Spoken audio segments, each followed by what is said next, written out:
जय श्री राधे। कैसे आप सभी? उम्मीद है बहुत बढ़िया होंगे। तो आज हम क्लास 12th मैथ की प्रश्नावली 1.2 करेंगे। देखिए 1.2 प्रश्नावली में कौन कौन से टॉपिक हमें कवर करने हैं।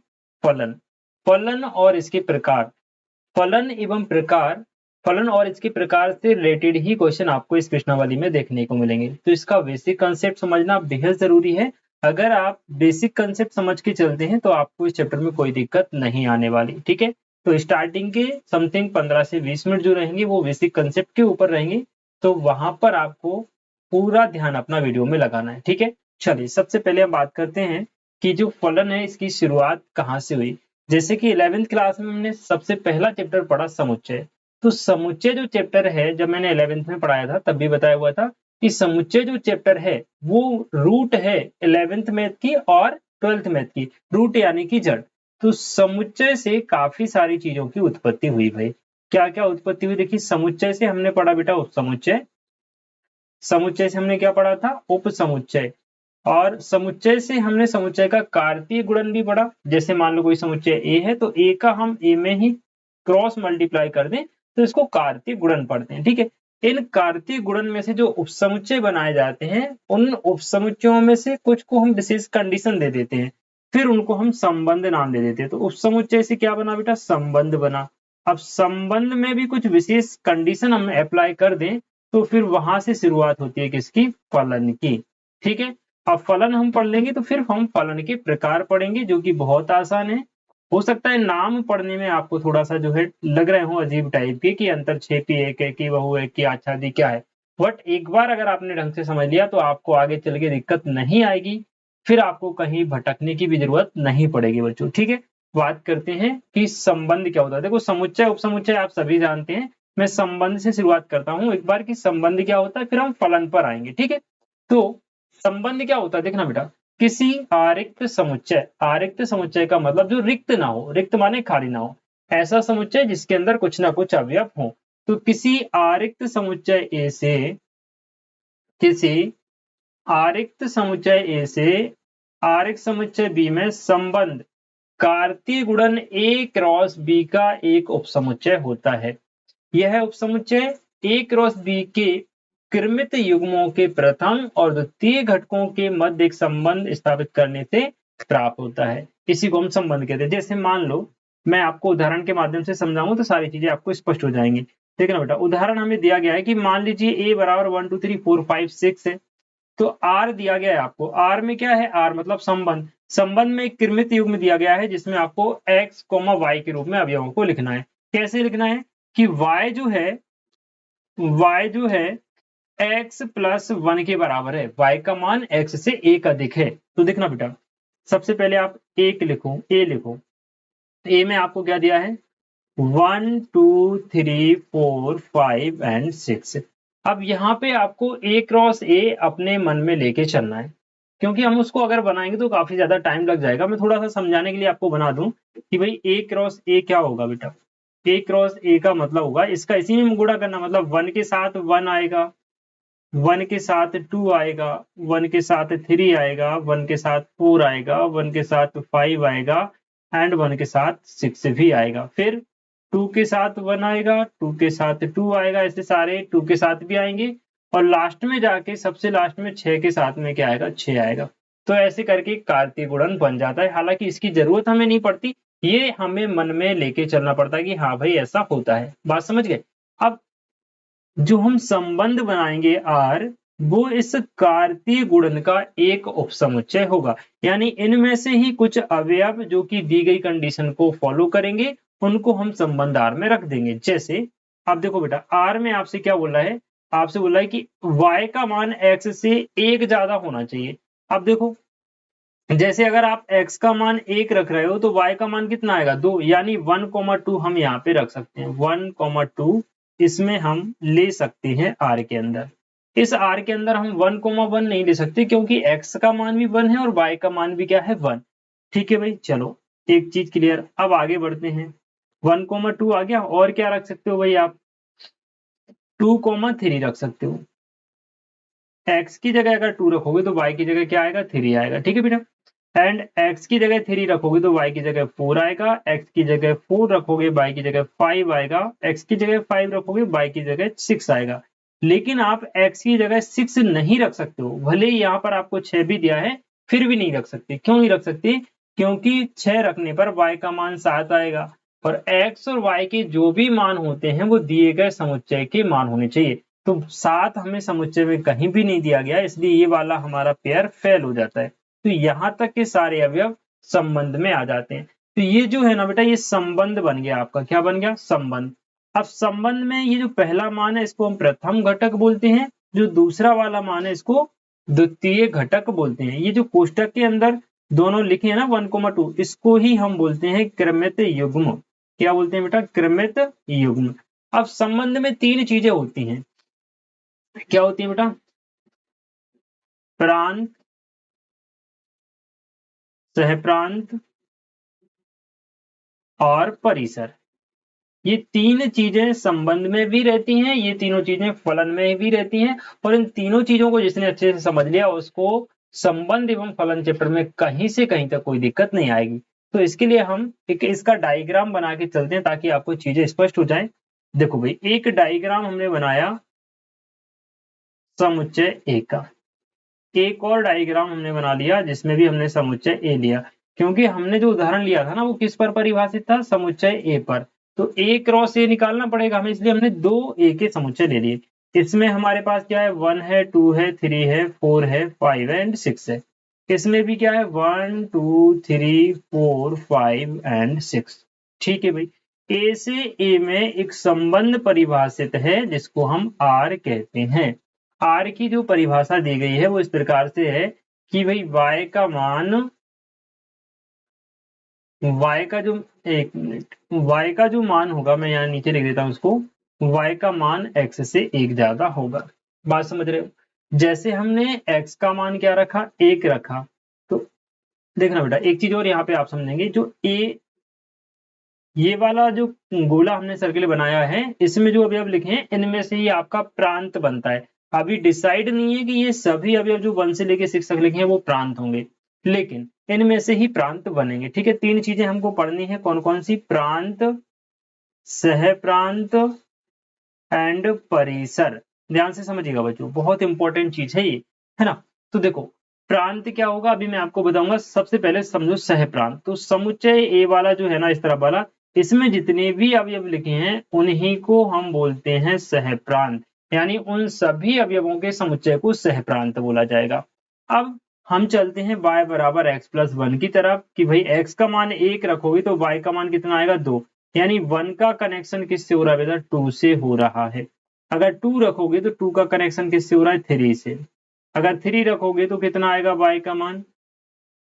तो ये सारे x के मान होते हैं, ये सारे y के मान होते हैं। ठीक है, 4 रखने पर 5 आएगा एंड 5 रखने पर कितना आ जाएगा? 6। ठीक है, अब देखना बेटा, प्रांत का मतलब होता है कि भाई इस वाले ए के वे सभी अवयव जिनका प्रतिबिंब बी में विद्यमान है। इसको अब चूंकि हम चाहो तो बी मान लो, बट हम इसको ए ही लिख रहे हैं।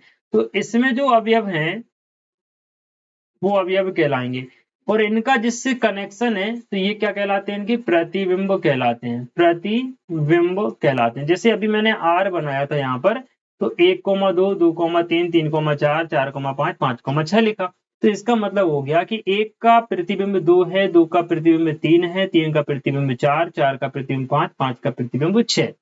इसी प्रकार अगर हम रिवर्स में चलेंगे तो 6 का पूर्व प्रतिबिंब 5 हो जाएगा, 5 का पूर्व प्रतिबिंब 4 हो जाएगा, 4 का पूर्व प्रतिबिंब 3 हो जाएगा, 3 का पूर्व प्रतिबिंब 2 हो जाएगा। इसी प्रकार से 2 का पूर्व प्रतिबिंब हो जाएगा 1। बात समझ में आ गई? ये जो छोटी छोटी चीजें मैं आपको बता रहा हूँ वो आपको अपने एक रजिस्टर में नोट करके चलनी है, क्योंकि अगर आप चीजों को नोट करके रख लोगे ना तो फिर आप आगे नहीं भूलोगे। बाई चांस कभी भूल गए तो आप उसको देख सकते हो, आपको बार बार वीडियो चलाने की आवश्यकता नहीं होगी। ठीक है, तो सारी चीजें जो हम आपको बता रहे हैं वो आपको नोट करते हुए चलना है।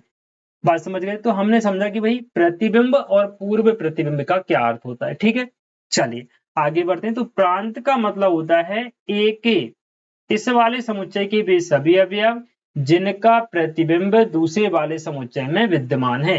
तो 1 का प्रतिबिंब 2 है, 2 का हो गया 3, 3 का 4, 4 का 5, 5 का 6। लेकिन इस 6 का कहीं भी इसमें प्रतिबिंब नहीं है। तो प्रांत में कौन कौन आएगा भाई? 1 आ जाएगा, 2 आ जाएगा, 3 आ जाएगा, 4 आएगा, 5 आएगा, लेकिन इसमें 6 नहीं आएगा। सह प्रांत में भाई पूरे आ जाएंगे, ये जितने भी है ना वो सारे के सारे सह प्रांत में आएंगे। तो सह प्रांत में आप लिखना 1 2 3 4 5 एंड 6। अब बात करते हैं परिसर की। परिसर का मतलब होता है जितने बी वाले, बी मतलब ये दूसरा वाला समुच्चय जो है, इसके जितने अवयव कनेक्टेड हैं ए वाले से, उनको परिसर बोलते हैं। तो कौन कौन कनेक्ट है? 2 3 4 5 एंड 6। तो परिसर में क्या जाएगा? 2 3 4 5 एंड 6, ये आपका परिसर हो जाएगा। बात समझ गया बेटा? ये समझ लो, संबंध समझ लिया ना जिसने, उसने फलन समझ लिया। फलन और संबंध में ज्यादा डिफरेंस नहीं है, बस एक लाइन का अंतर है। बात समझना, ठीक है? ये संबंध क्लियर है? सारी चीजें प्रांत, परिसर, सह प्रांत, प्रतिबिंब, पूर्व प्रतिबिंब। एक बार कमेंट सेक्शन में यस जरूर लिखिए कि हाँ सर यहाँ तक की सारी चीजें हमको क्लियर है, ठीक है? अब बात करते हैं अपन फलन की, कि भाई संबंध और फलन में आखिर अंतर क्या होता है, ठीक है? फलन की डेफिनेशन अगर हम देखें तो एक समुच्चय ए से समुच्चय बी का संबंध, समुच्चय ए से समुच्चय बी का संबंध एफ एक फलन कहलाता है यदि, इंपॉर्टेंट चीज यहां से स्थिर होती है कि भाई एक संबंध को ही हम फलन कहते हैं यदि समुच्चय ए के प्रत्येक अवयव का समुच्चय बी में एक और केवल एक ही प्रतिबिंब हो, एक से ज्यादा प्रतिबिंब ना हो, तो वो संबंध फलन की श्रेणी में आ जाता है। उसी संबंध का नाम हम फलन रख देते हैं। जैसे अभी हमने जो उदाहरण लिखा ये वाला, ये आपका संबंध भी है और ये आपका फलन भी है। क्यों है? क्योंकि आप देखो, ये हमारा समुच्चय ए है, इसमें जो अवयव है ना, प्रांत के जितने भी अवयव हैं, हालांकि ये अभी फलन नहीं है क्योंकि इसमें एक अवयव छूट गया। अगर ये छूटता नहीं ना, खाली नहीं रहता, तो ये फलन बन जाता। लेकिन अगर ये 6 इसमें नहीं होता, केवल 5 तक होता, तो काम बन जाता है ना। तो यहाँ से देखो आप कि भाई 1 का कनेक्शन 2 से है, 2 का 3 से, 3 का 4 से, 4 का 5 से, 5 का 6, सबके अलग अलग कनेक्शन है, सबके एक एक प्रतिबिंब है। यानी इस संबंध को हम फलन कह सकते हैं। कब? जब ये 6 नहीं होता तो। फिलहाल में ये नहीं है। अब उदाहरण यहाँ पर हमने फलन का भी लिया है कि भाई फलन को हम कैसे डिफाइन कर सकते हैं। तो देखना, हमने क्या लिखा कि भाई कोई समुच्चय है, देखो मैं एक रफ उदाहरण से आपको समझा देता हूँ, फिर हम इस उदाहरण की तरफ चलेंगे। इस समुच्चय में क्या लिखा है भाई? ये समुच्चय ए हो गया, ये बी हो गया। यहाँ हमने लिखा भाई 1 2 3 4, यहाँ हमने लिख लिया 6 7 8 एंड 9। तो 1 का कनेक्शन हमने 6 से कर दिया, 2 का कनेक्शन 7 से, 3 का कनेक्शन 4 से। ठीक है भाई, एक ये हो गया। एक और हमने बनाया 1 2 3, और यहाँ पर हमने बना लिया 1 2 3, या फिर और कुछ ले लेते हैं हम, ऐसे करके ले लो A B C and D. तो एक का कनेक्शन ए से, 2 का कनेक्शन बी से एंड 3 का कनेक्शन डी से। सी खाली छूट गया। तो इनमें क्या है बेटा? ये वाला फलन है, नीचे वाला फलन है, ये फलन नहीं है, क्योंकि फलन में प्रांत का कोई अवयव खाली नहीं छूटना चाहिए। तो इसका प्रतिबिंब यहाँ पर विद्यमान होना ही चाहिए, और वो भी एक प्रतिबिंब होना चाहिए, एक से ज्यादा नहीं होना चाहिए। ऐसा नहीं होना चाहिए कि मान लो मैं यहाँ पर एक और उदाहरण ले लेता हूँ, जैसे 1 2 3 लिया और यहाँ पर ए बी सी डी ले लिया, तो एक का कनेक्शन एक से भी, ए से भी हो गया, और एक का कनेक्शन बी से भी हो गया। यानी एक व्यक्ति के दो लोगों से कनेक्शन नहीं होने चाहिए। अगर हो गए तो फिर वो फलन नहीं होगा, वो फिर वहां पे फलन की श्रेणी से बाहर हो जाएगा। बात समझ पा रहे हो? अब यहाँ पर जो हमने लिखा, यहाँ पे 4 छूट गया बेटा, यानी कि फलन में समुच्चय ए के प्रांत के कोई भी अवयव छूटने नहीं चाहिए, पहली बात। दूसरी बात, प्रांत के प्रत्येक अवयव का सह प्रांत में केवल और केवल एक ही कनेक्शन होना चाहिए, एक ही प्रतिबिंब विद्यमान होना चाहिए। अगर एक से ज्यादा प्रतिबिंब हो गया ना, तो फिर वो संबंध कहलाएगा, बट फलन नहीं कहलाएगा, फलन की श्रेणी से बाहर आ जाएगा। बात समझ गए? तो ये अपना जो फलन है, ये फलन नहीं है, और ये भी फलन जो है अपना नहीं है, क्योंकि यहाँ एक व्यक्ति का कनेक्शन दो लोगों से हो गया। अब हम बात करते हैं उदाहरण की। उदाहरण देखिएगा, मान लीजिए कि n प्राकृत संख्याओं का समुच्चय है।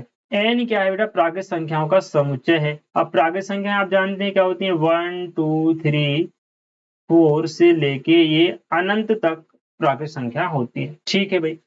दूसरा हमने देखा, संबंध आपको दिया गया है, इन्हीं प्राकृत संख्याओं के समुच्चय पर परिभाषित है। और आर में क्या बोला है कि x, y इस प्रकार है कि y बराबर 2x। y का मान x का दुगना है। क्या बोल रहा है वो? y बराबर 2x। अगर x का मान 1 रखोगे तो y का मान 2 हो जाएगा, x का मान 2 रखोगे y का मान 4 हो जाएगा, x का मान 3 रखोगे y का मान 6 हो जाएगा। यानी x का कोई भी मान रखो, y का जो मान आएगा वो सम संख्या होगा, सीधी सी बात, ठीक है। तो इस R के प्रांत सहप्रांत परिसर क्या है? क्या यह संबंध एक फलन है? तो देखना बेटा, आप सुनो, R में क्या क्या रख सकते हो। अगर आपने R में आप 1 से लेके अनंत तक कोई भी संख्या रख सकते हो। 1 रखोगे x का मान तो y का मान कितना आएगा? 2। अगर x का मान 2 रखोगे तो y का मान आएगा 4। x का मान अगर 3 रखोगे तो y का मान आएगा 6। x का मान 4 रखोगे तो y का मान 8। इसी प्रकार से ये क्रम आगे भी बढ़ता जाएगा। यानी जो प्रांत है वो पूरा का पूरा आपका नेचुरल नंबर का सेट हो गया, नेचुरल नंबर यानी प्राकृत संख्याओं का समुच्चय हो गया। और जो परिसर है ना वो सम प्राकृत संख्या हो गई, क्योंकि आप देखो यहाँ तो प्रांत में 1 आ गया, 2 आ गया, 3 आ गया, 4 आएगा और अंत तक आते चले जाएंगे। लेकिन जो परिसर है ना, परिसर में 2 आ रहा है, 4 आ रहा है, 6 आ रहा है, 8, यानी पूरी की पूरी सम संख्याएं आ रही हैं। अब हमें ये चेक करना है क्या ये संबंध फलन है, तो हम देख लेते हैं। इसको हम डायग्राम के थ्रू कैसे समझेंगे, तो डायग्राम में यहाँ पर आपको एक एन बनाना है। मैं खाली वाला पेज ले लेता हूँ। देखो यहाँ पे हमने एक डायग्राम बना लिया, थोड़ा अच्छा नहीं बना बट समझने के लिए ठीक है। देखो ये भी एन है और ये भी क्या है बेटा? एन है। यहाँ पर भी लिखा है 1 2 3 4 5 से लेके अनंत तक। यहाँ लिखा है 1 2 3 4 5 6 7 8 और ये भी अनंत तक है, क्योंकि दोनों ही अनंत है। ये वाला समुच्चय बेटा हमारा प्रांत है और ये वाला समुच्चय हमारा क्या है? सह प्रांत है। और जो हमें रिलेशन दिया गया है आर, वो कुछ इस प्रकार से है कि भाई y का मान 2x के बराबर है। यानी 2x में आप x के मान रखते जाओगे तो y के मान आपको मिलते जाएंगे। बात समझ में आ रही है भाई? देखना, अगर हम 1 रखेंगे तो 1 रखने पर y का मान कितना मिल रहा है? 2 मिल रहा है। तो 1 का कनेक्शन किससे हो गया? 2। या हम ये कह सकते हैं कि 1 का प्रतिबिंब क्या हो गया? 2 हो गया। ये सारे x को बिलोंग करते हैं, ये सारे y को बिलोंग करते हैं। अब 2 को रखेंगे अगर मैं x की जगह तो y का मान कितना आएगा? 4 आएगा। 3 को रखेंगे तो y का मान कितना आएगा? 6 आएगा बेटा। इसी प्रकार 4 रखेंगे तो y का मान कितना आएगा? 8 आएगा। ऐसे ही आगे करके रखते जाएंगे तो ये सारे आ जाएंगे। तो देखो यहाँ तो जो भी आएंगे उन सबके प्रतिबिंब आपको यहाँ पर मिलते जाएंगे। यानी ये जो संबंध है ये फलन है, क्योंकि प्रांत में एक भी अवयव खाली नहीं छूट रहा। देखो यहाँ कुछ नहीं छूटेगा। अगर 6 रखोगे 6 का डबल 12 यहाँ मिलेगा, 7 रखोगे 7 का डबल 14 यहाँ पर मिलेगा, सारी चीजें मिल जाएंगी। क्लियर? तो अब आप देखना, ये हो गया हमारा। आर भी हमने बना लिया, आर यहाँ बनाया था। तो देखो भाई सबसे अच्छी बात एक और है, सम फलन की जो परिभाषा है वो ये कहती है कि भाई प्रांत के प्रत्येक अवयव का सह प्रांत में एक और केवल एक ही प्रतिबिंब होना चाहिए। तो देखो भाई 1 का एक ही प्रतिबिंब है 2, 2 का एक ही प्रतिबिंब है 4 एंड 4 का एक ही प्रतिबिंब है 8, 3 का एक ही प्रतिबिंब है 6। सबके अलग अलग और केवल एक प्रतिबिंब है, मतलब ये हमारा फलन है, फलन की श्रेणी में आ रहा है। अब इसका प्रांत अगर आप चाहो तो प्रांत में सीधा का सीधा आप क्या लिख सकते हो? एन, एन मतलब नेचुरल नंबर्स का समुच्चय। और इसका अगर आप परिसर लिखोगे तो आप हिंदी में लिख देना कि सम संख्याओं का समुच्चय, सम संख्याओं का या सम प्राकृत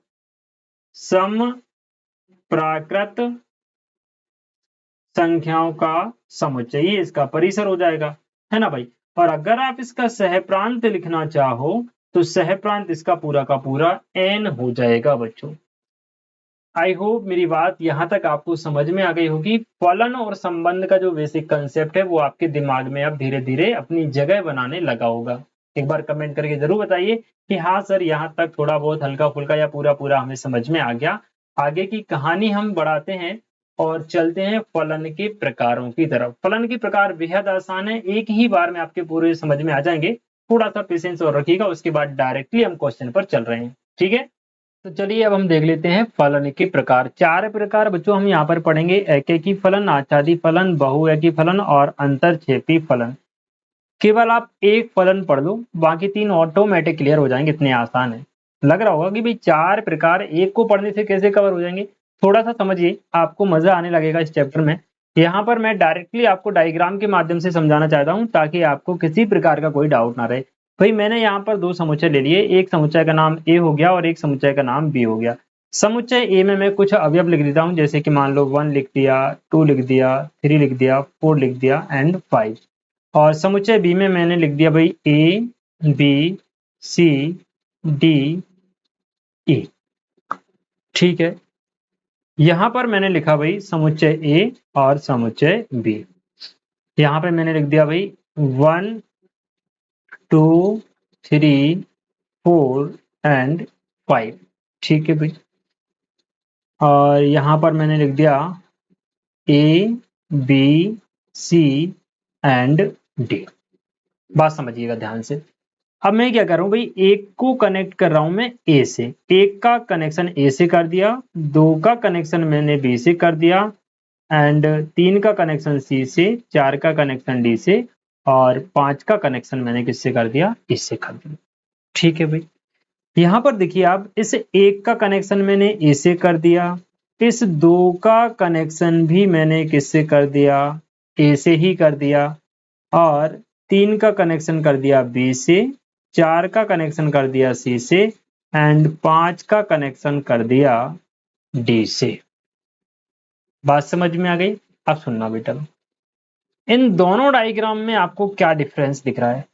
देखो, ये जो समुच्चय होते हैं ये एक्स के अवयव होते हैं, एक्स को बच्चों हम प्रांत कहते हैं। ये समुच्चय वाई के अवयव होते हैं, इसको हम बोलते हैं सह प्रांत। ठीक है भाई, ऊपर वाला जो डायग्राम है इसमें प्रांत के प्रत्येक अवयव का सह प्रांत में केवल और केवल एक प्रतिबिंब विद्यमान है। साथ ही साथ प्रांत में कुछ अलग नहीं है। एकैकी फलन का मतलब होता है कि प्रांत के प्रत्येक अवयव का, ध्यान से समझना इस बात को, प्रांत के प्रत्येक अवयव का सह प्रांत में एक अद्वितीय प्रतिबिंब होना चाहिए। बात सुनना बेटा, बहुत इंपॉर्टेंट वर्ड है ये, अद्वितीय। अद्वितीय, मैं रिपीट कर रहा हूं सेंटेंस को कि प्रांत के प्रत्येक अवयव का सह प्रांत में एक अद्वितीय प्रतिबिंब होना चाहिए, तो फलन एकैकी फलन कहलाता है। अब यहां पर आप देखो, एक का प्रतिबिंब ए हो गया, 2 का प्रतिबिंब बी हो गया, 3 का सी हो गया, 4 का डी हो गया, 5 का ई हो गया। यानी प्रांत में क्या क्या है, 1 2 3 4 5 है। सह प्रांत में ए बी सी डी ई है। तो यहाँ पे प्रांत के जितने भी अवयव हैं उनका केवल और केवल एक अद्वितीय प्रतिबिंब है। जैसे कि ए का प्रतिबिंब क्या हो गया, ए, तो ए किसी अन्य अवयव का प्रतिबिंब नहीं है। यानी ये जो फलन है, इसी फलन का नाम है एकैकी फलन। क्या नाम है बच्चों, एकैकी फलन नाम है इसका। बात समझ में आ गई?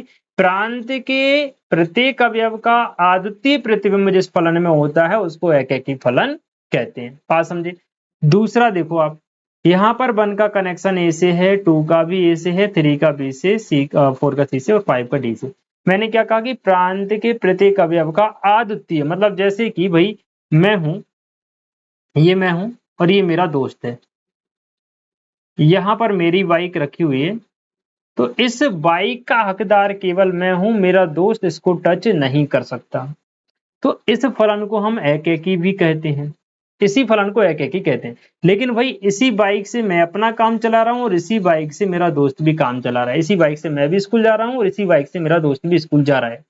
तो ये फलन एकैकी नहीं है, क्योंकि यहाँ पर हम दोनों लोग एक ही बाइक का इस्तेमाल कर रहे हैं। तो ये फलन जो है इसी का नाम है बेटा बहुएकी फलन।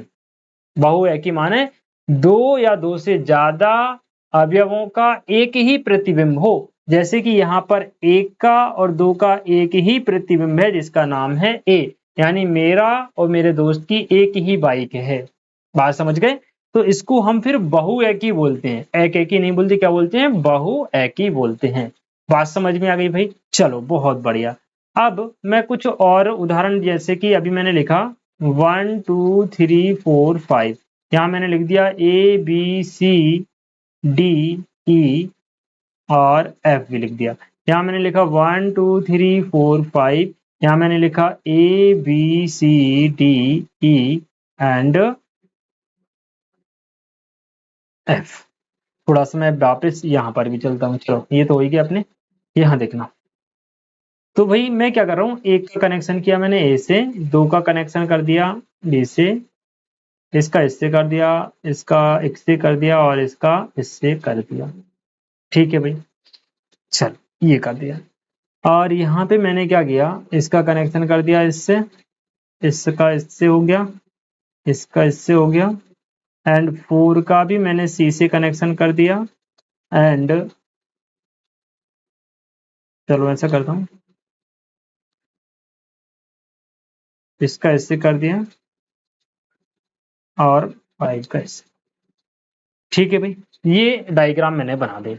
अब सुनना, आप इस डायग्राम को देखो पहले। ये जो डायग्राम है ना बेटा, आच्छादी फलन का मतलब होता है कि सह प्रांत का कोई अवयव सिंगल ना रहे, अकेला ना रहे, उसका पूर्व प्रतिबिंब विद्यमान होना चाहिए।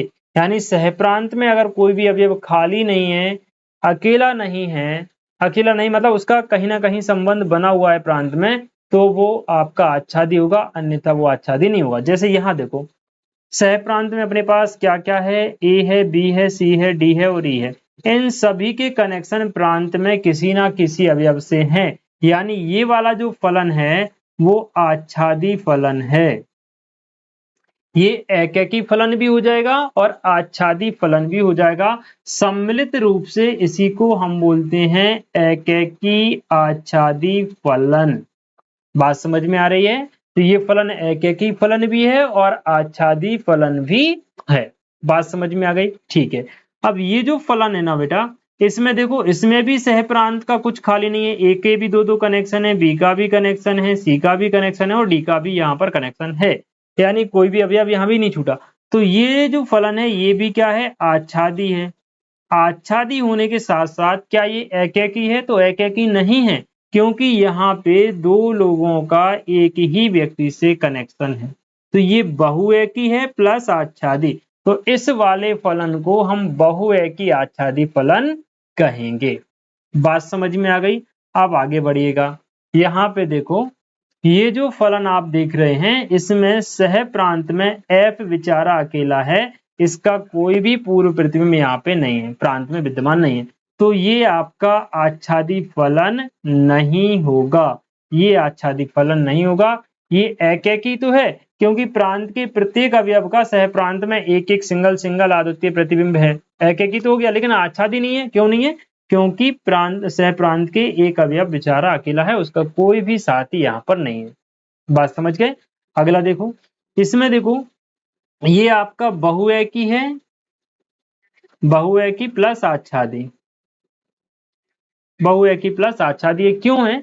क्योंकि यहाँ पर देखो दो लोगों का एक से कनेक्शन हो गया, बट यहाँ खाली नहीं है कुछ भी, कोई अकेला नहीं है, मतलब वो आच्छादी तो है। आच्छादी के साथ में एकैकी है या बहुएकी? तो आच्छादी के साथ में ये बहुएकी है, यानी बहुएकी आच्छादी हो गया।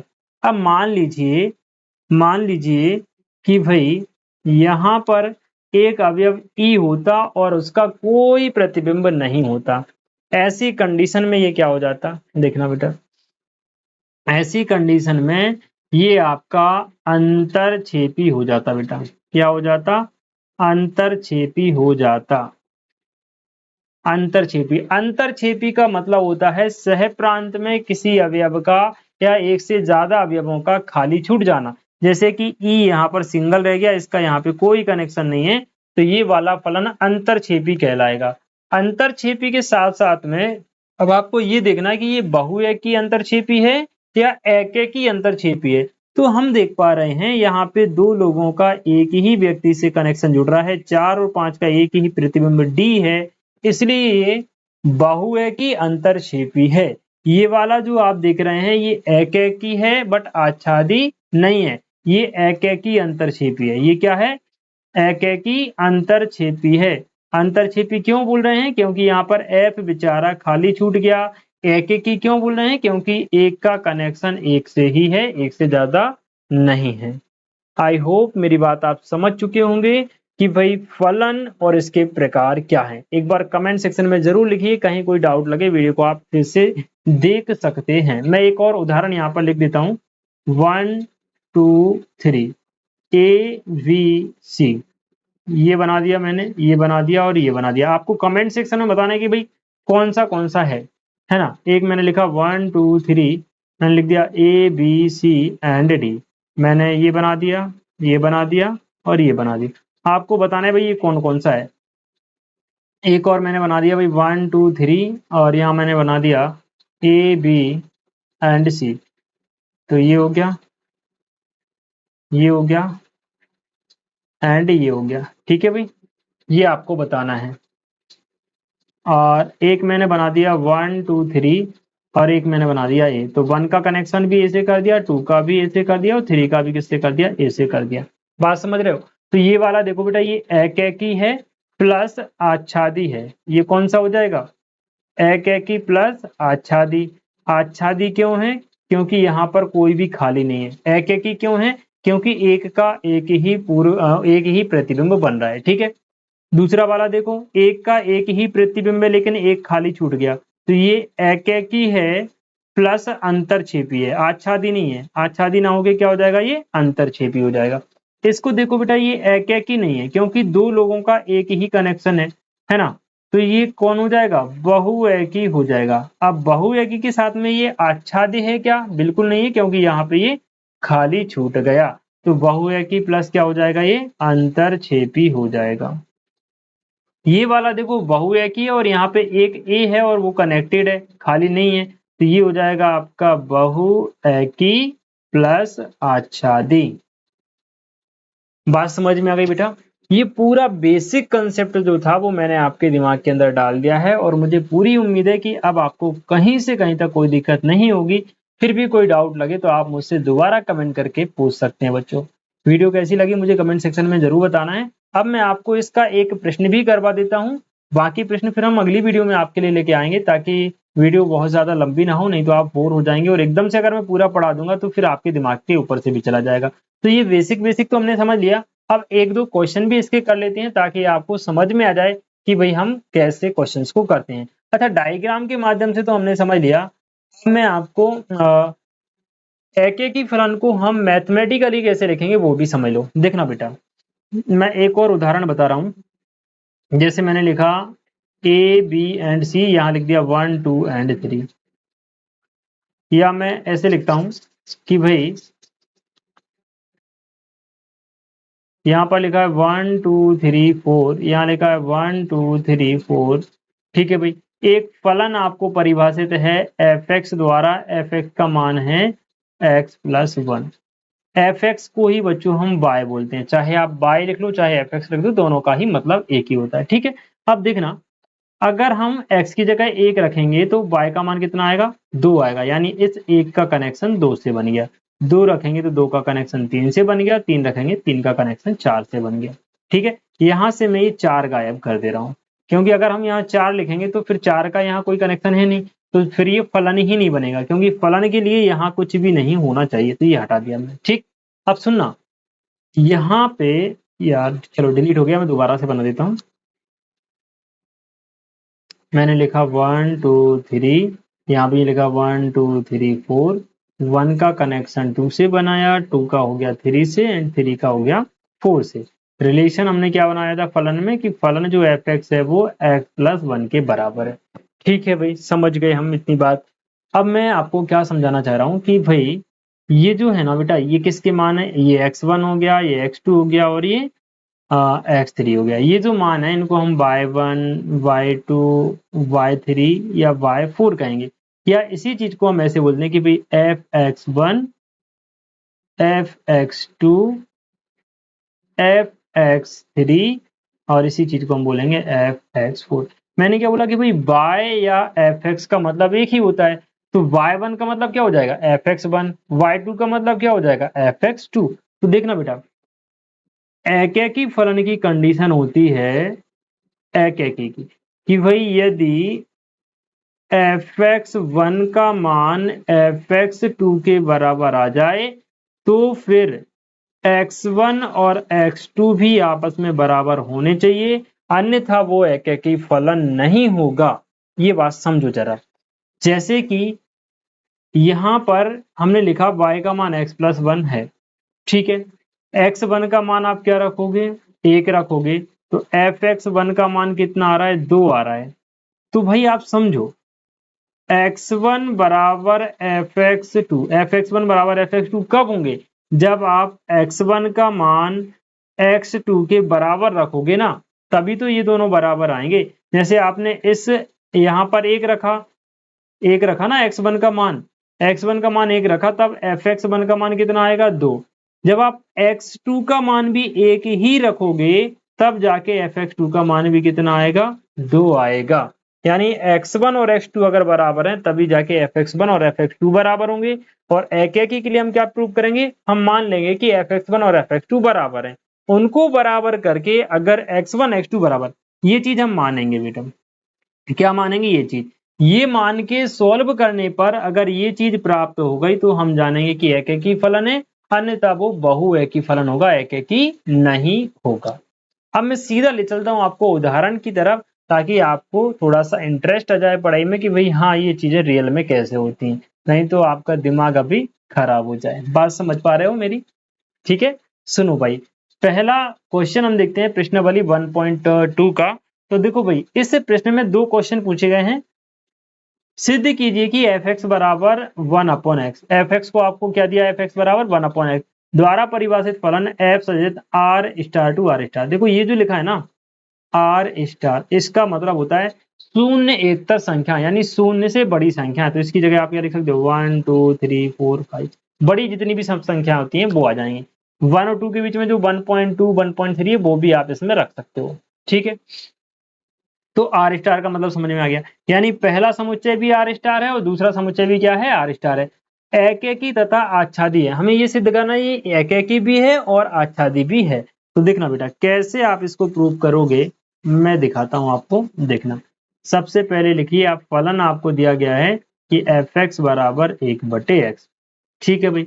फलन कहां से कहां परिभाषित है, तो हम लिखेंगे R star to R star. देखना बेटा, अब मैं डायग्राम आपको यहाँ पर बना रहा हूँ, या आप मान लो एक के लिए मैं डायग्राम के माध्यम से भी आपको समझा दूंगा, और मैथमेटिकली हमें कैसे लिखना है वो चीज भी हम इसको समझ लेते हैं। तो एक के लिए आप देखना, हमने क्या कहा था कि एक के लिए आप क्या मान के चलोगे, माना एफ एक्स वन बराबर एफ एक्स टू। 1 मिनट रुकना बेटा,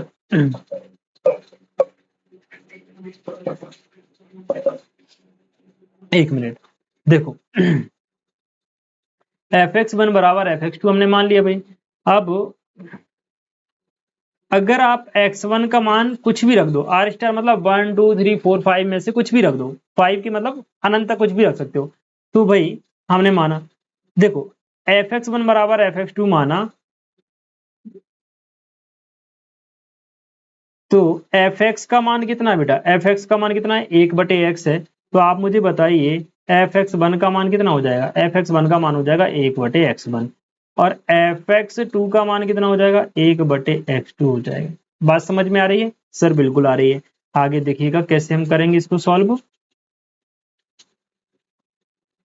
यहाँ पर देखो एफ एक्स वन का मान कितना है, 1/x1, एफ एक्स टू का मान कितना है, 1/x2। इसका यहाँ पर गुणा हो जाएगा, इसका यहाँ पर, तो x2 बराबर क्या आ गया, x1, या इसको हम लिख सकते हैं x1 बराबर x2। इसका मतलब क्या हुआ, इसका मतलब हो गया कि हमने fx1 बराबर fx2 माना था, इसको हल करने पर हमें x1 बराबर x2 मिल गया। तो हम कह सकते हैं अतः फलन f एकैकी है। क्या है, एकैकी है।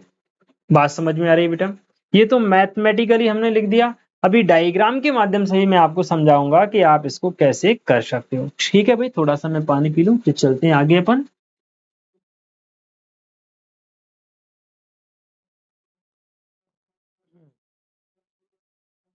पहले कमेंट करके बताओ भाई यहाँ तक चीजें समझ में आ रही हैं या नहीं, पढ़ने में मजा आ रहा है या नहीं, जल्दी से एक बार बता दो भाई, है ना। तसल्ली मिल जाएगी मुझको कि भाई जो मेहनत मैं कर रहा हूँ आप लोगों के लिए, वास्तव में वो सार्थक है या फिर चल रहा है ऐसे ही काम, ठीक है। देखो अब पहले मैं एक एक को ही डायग्राम के माध्यम से समझा रहा हूँ, फिर मैं आच्छादी बताऊंगा कि आच्छादी कैसे हम प्रूव करते हैं, ठीक है बेटा। देखो चलो भाई, एक डायग्राम हमने लिया, अब चूंकि हाथ से बना रहा हूँ तो अच्छा नहीं बन रहा, बट समझ लो। एक ये बना लिया और एक ये बना लिया। ये जो समुच्चय रहेगा ये आर स्टार का रहेगा और ये भी किसका रहेगा, आर स्टार का। फलन इससे इसमें परिभाषित है एफ एक्स के रूप में, एफ एक्स बराबर 1/x दिया हुआ है। ठीक है भाई, इसमें आप क्या रख सकते हो 1 2 3 4 5, इसमें भी आप 1 2 3 4 5 6 अनंत तक। अब केवल इतना ही नहीं, इसमें 1.1 1.2 1.3 ये भी आएंगे, 2.1 2.3 ये भी आएंगे, इसमें भी 3.1 4.1 4.2 5.1 ये सारी चीजें इसमें आएंगी। बट मैंने समझाने के लिए केवल इतना लिख दिया। अभी आप बात समझना, अगर आप x1 की जगह 1 रखोगे तो एक में देखो आपके पास fx1 का मान कितना है, fx का मान 1/x है। अब देखो x1 का मान आपने रख लिया 1, x2 का मान अगर आपने रख दिया 2, तो कभी भी fx1 और fx2 बराबर नहीं होंगे। ये बराबर कब होंगे, जब x1 का मान और x2 का मान एक जैसे रखोगे तभी fx1 और fx2 बराबर आएंगे। जैसे कि x1 का मान भी आपने 1 रखोगे तो fx1 का मान कितना हो जाएगा 1/1 यानी कि 1, और जब आप fx2 का मान x2 का मान भी 1 रखोगे तब इसका मान 1/1 यानी 1 आएगा। यानी हम कह सकते हैं कि x1 बराबर x2 रखने पर ही fx1 और fx2 बराबर हैं, अन्यथा नहीं। बात समझ में आ गई। जैसे आप 1 का 1 में भाग दोगे तो 1 का 1 में भाग एक ही बार जाएगा। ठीक है भाई, 2 का 1 में भाग दोगे, x 1/x है ना, 1/x की जगह 2 रख दो तो कितना आएगा 0.5। तो 2 का कनेक्शन किससे होगा, यहाँ कहीं ना कहीं आपको 0.5 लिखना पड़ेगा, उससे 2 को कनेक्ट करना पड़ेगा। यानी इसका भाग दोगे 3 का तो कुछ और आएगा, 4 का दोगे तो कुछ और आएगा, 5 का दोगे तो कुछ और आएगा, 6 का दोगे तो कुछ और आएगा। यानी सबके कनेक्शन यहाँ विद्यमान है, पॉइंट वाली संख्या इसमें इंक्लूड है, यानी कोई खाली नहीं छूट रहा। तो फलन एक की तो है भाई, एक की तो है, साथ ही साथ यहाँ जो भी संख्याएं आएंगी वो सबके कनेक्शन यहाँ पर होंगे। बात समझ में आ रही है, सबके कनेक्शन यहाँ पर हमको मिल जाएंगे, यानी यहाँ कुछ भी नहीं बचेगा, 2 भी आंसर आएगा। जो है 2 कब आएगा, अब आप सोच रहे होगे सर 2 कब आएगा, हम 1 में किसका भाग दें कि 2 आ जाए। मेरे भाई मैंने आपसे क्या कहा कि यहाँ 1 नहीं है, 0 से बड़ी संख्या, 0 से बड़ी संख्या क्या होती है 0.5 होती है ना, तो 0.5 तो हम रख सकते हैं। अब आप देखो 1 में अगर आप 0.5 का भाग दोगे तो 1 कितना हो जाएगा, हम इसको 5 लिख सकते हैं, ऊपर 10 हो जाएगा, दशमलव बढ़ाएंगे ऊपर 10, 10 से 5 से 10 कटेंगे कितना आएगा 2। यानी यहाँ कुछ खाली नहीं छूटेगा मेरे भाई।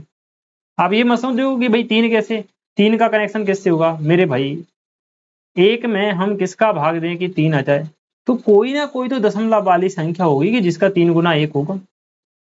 बात समझ पा रहे हो ना, कुछ दशमलव वाली ऐसे कुछ करके संख्या होगी जिसका हम भाग देंगे तो यहाँ 3 आ जाएगा, 0.39 या 33 करके ऐसे करके।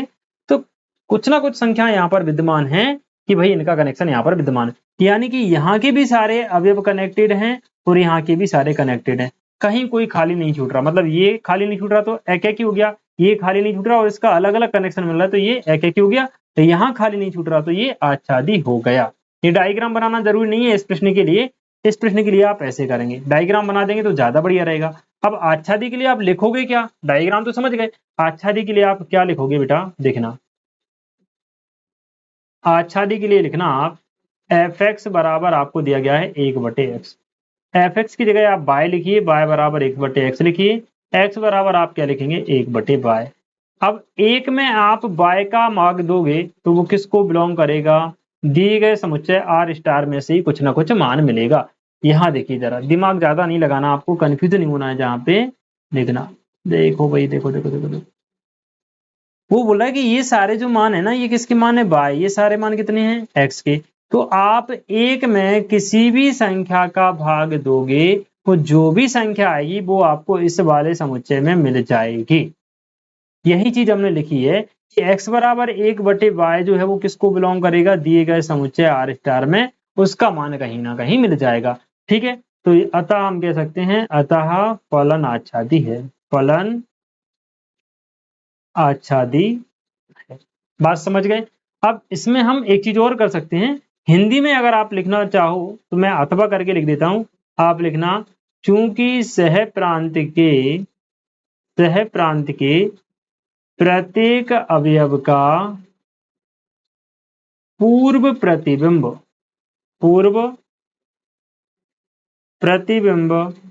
प्रांत में विद्यमान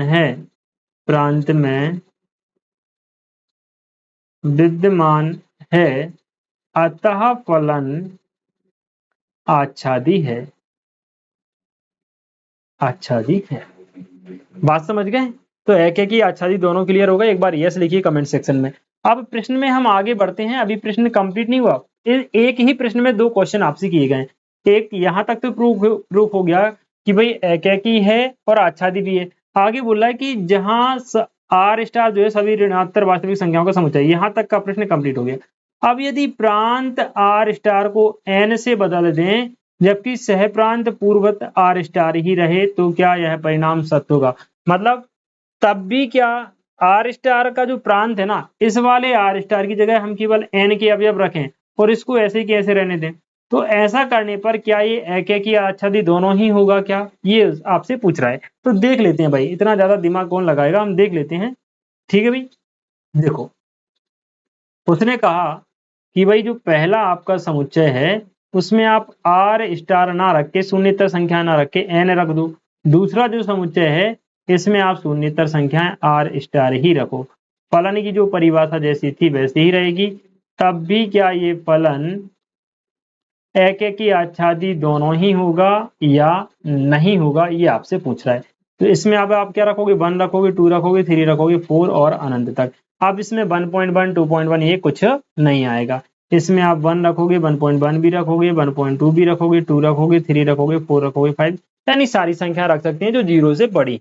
बात समझ में आ गई? अब देखो भाई, इसके हिसाब से अगर यहाँ 1 रखोगे तो 1 का कनेक्शन किससे हो जाएगा? 1 से। अगर 2 रखोगे तो 0.5 से कनेक्ट हो जाएगा। यानी यहां से कुछ भी रखो, इन सब के अवयव यहां आपको कहीं ना कहीं मिल जाएंगे। लेकिन जैसे कि 3 है, जैसे कि यहां पर कई ऐसे अवयव होंगे, जैसे कि 2 हो गया भाई, जैसे कि 2 हो गया, तो 2 का पूर्व प्रतिबिंब नहीं होगा, यहाँ पर कहीं नहीं होगा। मैं दोबारा समझाता हूं आपको, देखना। 1 रखा तो 1/1, 1 का कनेक्शन 1 से हो गया। 2 रखा तो 0.5 से कनेक्शन हो गया। लेकिन इस n में कोई ऐसी संख्या नहीं है जिसको रखने पे आपको 2 मिल जाए। fx बराबर क्या है? 1/x है। अब ये y के मान है, ये x के मान है। x का ऐसा कोई मान नहीं है जिसको आप यहां रखो और उसका आंसर 2 आ जाए। बात समझ में आ रही है? ऐसा कोई मान नहीं है x का जिसको आप यहां रखो, यहां पर 3 आ जाए। ऐसी काफी सारी संख्याएं। तो यहाँ का जो 2 है, 3 है, 4 है, ये सारी संख्याएं जो हैं वो खाली हैं, इनके पूर्व प्रतिबिंब प्रांत में विद्यमान नहीं है, इसलिए फलन आच्छादी नहीं होगा। एकेकी तो होगा लेकिन आच्छादी नहीं होगा। बात समझ में आ गई हो तो एक बार कमेंट सेक्शन में यस लिखिएगा। ठीक है भाई, चलो। तो इसके लिए तो आप क्या लिखना बेटा?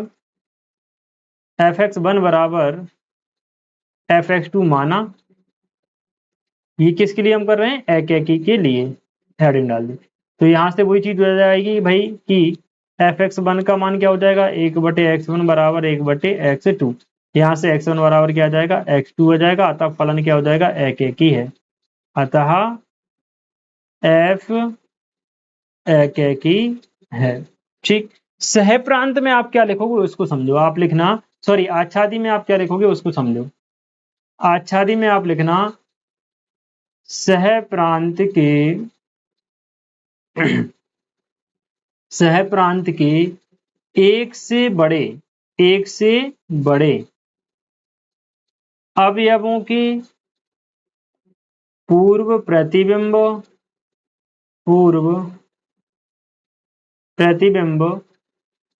प्रांत में विद्यमान नहीं है। प्रांत में विद्यमान नहीं है। अतः फलन आच्छादी नहीं है। आच्छादी नहीं है। ठीक है भाई, ये आप इसमें लिखोगे। अब मुझे बताइए सभी बच्चे कि ये सारी चीजें आपको समझ में आ गई? एक बार कमेंट करके जरूर बताना बेटा। इतनी सारी मेहनत होती है, इतनी सारी मेहनत हम आप लोगों के लिए करते हैं ताकि आपके सारी चीजें जो है आपको अच्छे समझ में आ जाएं। फिर भी कोई डाउट रहता है तो आप हमसे कमेंट सेक्शन में पूछ सकते हैं। टेलीग्राम ग्रुप पर आप जुड़ जाइए, आपको ये सारे पीडीएफ आपको टेलीग्राम पे मिल जाएंगे बच्चों। उम्मीद है आज की ये वीडियो आपको काफी कुछ सिखा गई होगी और फलन एवं इसके प्रकार आप सीख चुके होंगे। बाकी जो प्रश्न क्रमांक 2 और उसके आगे के प्रश्न नेक्स्ट वीडियो में आपके लिए लेके आएंगे बच्चों। ठीक है, मिलते हैं नेक्स्ट वीडियो में। तब तक के लिए खुश रहें, मस्त रहें, बाकी पढ़ते रहें। जय हिंद।